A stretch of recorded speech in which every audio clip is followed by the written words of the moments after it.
Magandang araw mga batang IC Tech! Kumusta? Ikinagagalak kong makasama kayo muli ngayong araw.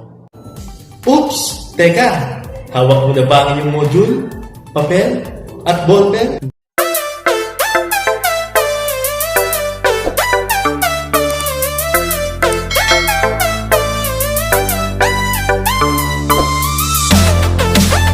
Ako nga pala si El Maestro, ang kwelang gurong kahit anong hamon, basta't para sa iyong pagkatuto, laging handang tumugon. Ako ang makakasama ninyo sa Araling EPP ICT4. Handa na ba kayong matutunan ang bago nating aralin ngayon? Tara na!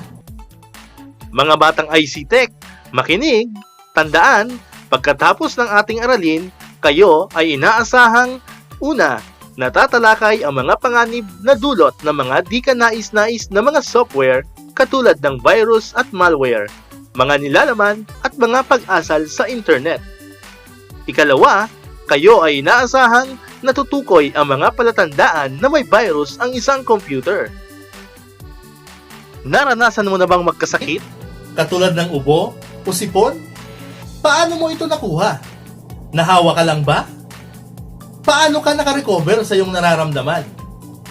Alam mo ba na ang computer ay maaari ding magkaroon ng sakit katulad ng tao? Sila ay maaari ding mahawa o magkaroon ng virus. Ang tawag dito ay malware o computer virus. At ito ang pag-aaralan natin ngayong araw. Ano nga ba ang malware? Ang malware o malicious software ay idinisenyo upang makasira ng computer. Sa pamamagitan ng malware, maaaring iligal na makuha ang sensitibong impormasyon mula sa computer. Ang mga halimbawa ng malware ay virus, worm at trojan. At ito ang ilang karaniwang uri ng malware: adware, dialers, backdoors, keyloggers, otros, spyware, gusanos, trojan, at virus. Ngayon, isa-isahin natin ang mga ito. Una, virus. Ano nga ba ang virus? Ito ay isang uri ng programa na nakakapinsala ng computer at maaaring magbura ng files at iba pa. Worm. Ano nga ba ang worm? Ito ay isang nakakapinsalang programa sa computer na nagpapadala ng mga kopya ng sarili nito sa ibang computer sa pamamagitan ng isang network. Spyware. Ano naman ang spyware? Ito ay isang malware na nangongolekta ng impormasyon mula sa mga tao nang hindi nila alam. Adware. Ano naman ang adware? Ito ay software na otomatikong nagpi-play, nagpapakita o nagda-download ng mga anunsyo o advertisement sa computer. Keyloggers. Ano naman ang keyloggers? Ito ay malware na nagtatala ng lahat ng mga pinipindot sa keyboard, keystrokes at ipinapadala ang mga ito sa mga umaatake upang magnakaw ng mga password at personal na data ng mga biktima. Dialers. Ano naman ang dialers? Ito ay software na may kakayahang tumawag sa mga telepono gamit ang computer kung dial-up modem ang gamit na internet connection.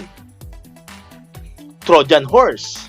Ito ay isang mapanirang programa na nagkukunwaring isang kapaki-pakinabang na application ngunit pinipinsala ang iyong computer. Nakukuha nito ang mga mahalagang impormasyon pagkatapos mo itong ma-install. Ano-ano naman ang mga dahilan ng pagkakaroon ng computer virus at malware? Una, wala o mahinang antivirus. Ikalawa, pagrehistro sa mga kahina-hinalang website. Ikatlo, pagbubukas ng mga attachment galing sa isang email o mensahe na hindi alam ang pinanggalingan o hindi kilala ang sender. Ikaapat, panunood ng mga malalaswang panoorin. Ikalima, pagda-download ng mga dokumento o ilegal na kopya ng kanta, pelikula o mga palabas mula sa internet. At ang panghuli, pag-i-install o paglalagay ng mga libreng program o toolbar ng mga browser. Ano-ano naman ang mga paraan upang matukoy kung may virus ang isang computer? Una, biglang pagbagal ng takbo ng computer. Ikalawa, paglabas ng mga error message sa binubuksang websites. Ikatlo, di pangkaraniwang ingay sa loob ng computer. Ikaapat, hindi paggana ng antivirus software ng computer. Ikalima, bigla ang pagre-restart ng computer. At ang panghuli, pagbabago ng anyo ng computer tulad ng desktop display, wallpaper at cursors. Ano-ano naman ang mga paraan upang makaiwas sa pagkakaroon ng computer virus at malware? Una, pag-scan ng regular sa iyong computer.